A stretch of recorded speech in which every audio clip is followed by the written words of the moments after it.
في هذه الأيام وهذه الأجواء نعيش مع مرور عام كامل على طوفان الأقصى، عام كامل من الثبات، عام كامل من الإقدام، عام كامل الدنيا جميعا لا حديث لها إلا عن هذا الطوفان، هذا الطوفان الذي أشبه طوفان نوح، لأن طوفان نوح عم الأرض جميعا بمائه، وهذا الطوفان عم الأرض جميعا بأخباره.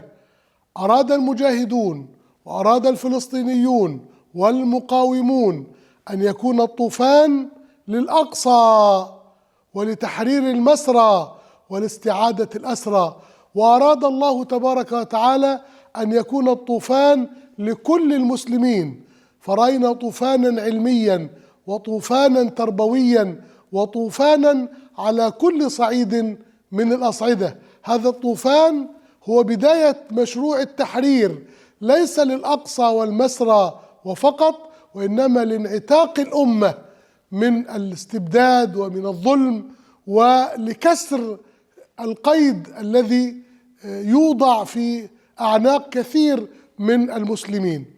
هذه البركة التي رأيناها في صمود أهل غزة وفي ثباتهم، ولكن نتمنى أن تكون الأمة على هذا القدر من الثبات، أن تثبت الأمة بثبات أهل غزة.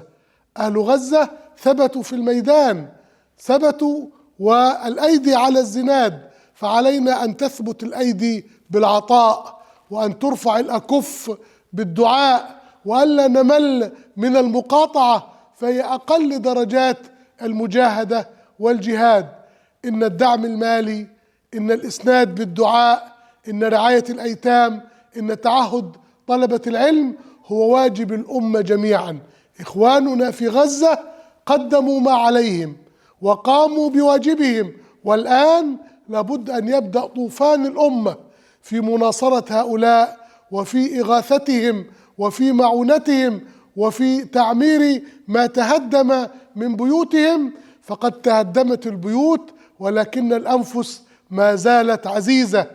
إن الثمار التي غرسها الشيخ الإمام الأزهري السوري عز الدين القسام، ثم أعاد سقياها الشيخ المجاهد الإمام أحمد ياسين، ستتوالى هذه الحقب وستتوالى هذه القيادات حتى يحدث النصر المبين والفتح العظيم تحت الراية المرفوعة: إنه لجهاد نصر أو استشهاد.